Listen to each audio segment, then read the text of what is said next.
যে আমরা বলি ফেসবুকে এত বেশি ছবি দিয়েন না ভাই, ছবি তুলেন না, ছবি তুলেন না, বারবার যে বলে নিষেধ করি, কারণ কি জানেন? একটাই কারণ, বিকজ চোখ লাগাটা সত্য। নবী সাল্লাল্লাহু আলাইহি ওয়াসাল্লাম বলেছেন ইন্না আইনাল হক, চোখের নজর সত্য। নবী করিম সাল্লাল্লাহু আলাইহি ওয়াসাল্লাম বলেছেন এটা সত্য, কারণ নবী করিম সাল্লাল্লাহু আলাইহি ওয়াসাল্লাম যা বলেছেন সাদাকাল্লাহু ওয়া সাদাকা রাসূলুহুল কারীম, নবী যা বলেছেন, আল্লাহ যা বলেছেন চিরায়ত সত্য, এর বাইরে কোনো সত্য আছে? খুব সতর্ক থাকবেন, আমি পরে সলিউশন বলছি আপনাদেরকে। আরেকটা বলেছি, নবী সাল্লাল্লাহু আলাইহি ওয়াসাল্লাম বলেছেন চোখের বদনজর এমন সত্য যে একটা উটকে এই রান্নার ডেকচির মধ্যে ঢুকায় ফেলতে পারে।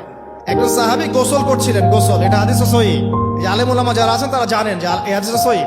একজন সাহাবী গোসল করছেন, তার গায়ের চামড়াটা খুব সুন্দর ছিল, একদম স্কিনটা অনেক সুন্দর থাকে না এমন কিছু মানুষ? আচ্ছা, এখন আরেকজন সাহাবী এই গোসল দেখছেন দূর থেকে, দেখে বলছেন যে কি চমৎকার তার শরীরের রংটা, যেন কুমারী নারীর মতো, অনেকটা এমন একটা কথা তিনি বলেছিলেন। সাথে সাথে এই সাহাবী অজ্ঞান হয়ে পড়ে গেছে। কোন সাহাবী? যিনি গোসল করছিলেন। এটার আপনি কোনো ব্যাখ্যা দিতে পারবেন না তো, এখানে কোনো সায়েন্স দিয়ে বা মেডিকেল সায়েন্স দিয়ে আপনি কোনো ব্যাখ্যা করতে পারবেন না। একটা ব্যাখ্যা দিতে পারেন, কিন্তু কেন সেটা হলো সেটা আপনি অ্যান্সার খুঁজে পাবেন না। তো নবী সাল্লাল্লাহু আলাইহি ওয়াসাল্লামের কাছে নিয়ে যাওয়া হলো তাকে। তিনি বললেন যে এই ব্যক্তির ব্যাপারে কি কেউ ভালো মন্দ কিছু বলেছিল? তখন একজন সাহাবী বললেন হ্যাঁ, অমুকে বলেছে এর স্কিনটা অনেক সুন্দর, ওকে ডেকে নিয়ে আসো। ওকে ডেকে আনা হলো। ডেকে আনার পর নবীজি তাকে অনেক শাসালেন, তোমরা তোমাদের ভাইদেরকে কি মেরে ফেলতে চাও? তখন এই সাহাবী তো অবাক, আমি আবার কখন মারতে চাইলাম ইয়া রাসূলুল্লাহ, আমি তো মারতে চাই নাই, আমি তো খালি বলেছি যে তার গায়ের রংটা অনেক সুন্দর। তখন তিনি বললেন কেন তুমি সুবহানাল্লাহ বললে না, কেন তুমি মাশাআল্লাহ বললে না?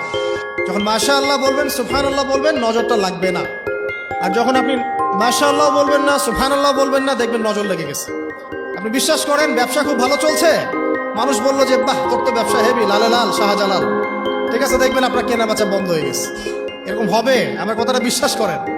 এটা কিন্তু সায়েন্স প্রমাণ করতে পারবেন না, আল্লাহ এবং তার রাসূল বলেছেন, তার উপরে কোনো সত্য নেই। আছে সূরা কাহফ 29 নম্বর আয়াত পড়ে দেখেন, আল্লাহ পাক বলছেন ওয়াকুলিল হাক্কু মির রাব্বিকুম, সত্য সেটাই যা তোমার রবের পক্ষ থেকে আসে।